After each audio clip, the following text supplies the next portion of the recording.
Sir, ಇವತ್ತಿನ ಯುವಕರು, ಯುವಜನತೆ, ಅವರು ಪಾಲಿಟಿಕ್ಸ್ ಬರಬೇಕಂದ್ರೆ ಅವ್ರು ವಿಮುಖರಾಗ್ತಾ ಇದ್ದಾರಾ ರಾಜಕಾರಣದಿಂದ? ಇಲ್ಲ ಬರಬೇಕು ಅಂತ ಅಂದರೆ ಮೊದಲಾಗಿ ಅವರ ಮೊದಲ ಹೆಜ್ಜೆ ಏನಾಗಿರಬೇಕು? ರಾಜಕೀಯಕ್ಕೆ ಬರಬೇಕು ಅಂದರೆ ಇವತ್ತು ಒಂದು ದೊಡ್ಡ ಬ್ಯಾರಿಯರ್ ಇದೆ.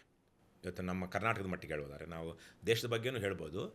Established political party, conventional politics ಮಾಡ್ತಾ ಬಂದಿರುವಂಥ ಎಸ್ಟಾಬ್ಲಿಷ್ಡ್ ಪೊಲಿಟಿಕಲ್ ಪಾರ್ಟೀಸು ಯಾವ ರೀತಿಲಿ ಮಾಡ್ತಾ ಇದ್ದಾರೆ ಇವರು ಇವತ್ತು ಮಾಡ್ತಾ ಇರುವಂಥದ್ದು ಹಣ ಮತ್ತು ಜಾತಿನಲ್ಲಿ ಸ್ಲ್ಯಾಶ್ ಕೋಮ್ ಅಂತ ಆಗ್ಬೋದು, ಕ್ಯಾಸ್ಟ್ ಆರ್ ರಿಲಿಜನ್, ಈ ಎರಡರ ವಿಚಾರ ಇಟ್ಕೊಂಡು ಭಾಷೆ ಮೇಲೆ ಮಾಡ್ತಿರೋಂಥದ್ದು ತುಂಬ ಕಡಿಮೆ ಆಗೋಗಿದೆ. ಸೊ ಹಾಗಾಗಿ ಇವತ್ತು ಯಾವುದೋ ಒಂದು ಭಾವನೆಗಳನ್ನ ಉದ್ದೀಪಿಸಬೇಕು, ನೀವು ಪ್ರಚೋದಿಸಬೇಕು. ಯಾವ ಭಾವನೆಗಳು? ಜಾತಿ, ಕೋಮು, ವರ್ಗ, ವರ್ಣ, ಈ ಥರ ಬೇರೆ ಬೇರೆ ಭೇದ ಮಾಡುವಂಥ ಏನಿದೆ ಅದನ್ನು ಇಟ್ಕೊಂಡು ಒಂದಷ್ಟು ರಾಜಕೀಯ ಪಕ್ಷಗಳು ದುಡ್ಡು ಹಂಚಿದೂ ಗೆದ್ದು ಬರ್ತಿವೆ.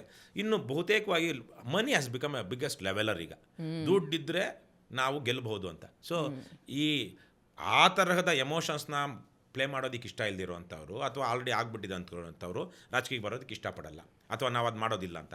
ಇನ್ನು ದುಡ್ಡು ಇಲ್ಲದಿರುವಂಥ ರಾಜಕೀಯ ಮಾಡೋದಕ್ಕೆ ಹೆಂಗಾಗುತ್ತೆ ಅನ್ನೋದು ಬಾನೆ ಬಂದುಬಿಟ್ಟಿದೆ. ಹಾಗಾಗಿನೇ ಎಷ್ಟೋ ದುಡ್ಡಿಲ್ಲ ಜನ ಇವತ್ತು ಎಲ್ಲಿ ಎಲೆಕ್ಷನ್ ನಿಲ್ತಾ ಇದ್ದಾರೆ, ಗ್ರಾಮ ಪಂಚಾಯತಿಗೆ ನಿಲ್ತಾ ಇದ್ದಾರೆ. ಗ್ರಾಮ ಪಂಚಾಯತಿಲಿ ಇವತ್ತು 2 ಲಕ್ಷ, 3 ಲಕ್ಷ, 10 ಲಕ್ಷ, 50 ಲಕ್ಷ ಕೋಟಿ ಖರ್ಚು ಮಾಡಿರೋರು ಒಂದು ಗ್ರಾಮ ಪಂಚಾಯತಿಗೆ.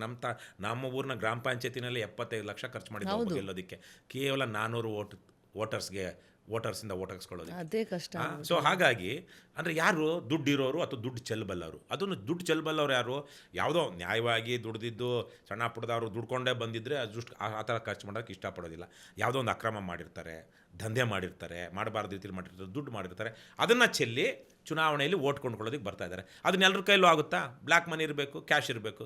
ಇಟ್ ಶುಡ್ ಬಿ ಕ್ಯಾಶ್ ಯಾವಾಗಿರುತ್ತೆ? ಬ್ಲ್ಯಾಕ್ ಇದ್ದಾಗಲೇ ಕ್ಯಾಶ್ ಇರುತ್ತೆ.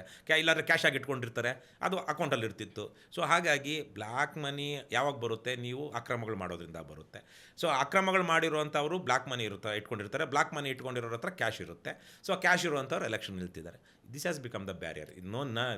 Nothing but this. ಸೊ ಇದು ಯಾಕೆ ಹಿಂಗೆ ಆಗ್ತಿದೆ ಅಂದರೆ ಎಲೆಕ್ಷನ್ ಕಮಿಷನ್ ಫೇಲ್ಯೂರಿಂದ ಆಗ್ತಾಯಿದೆ.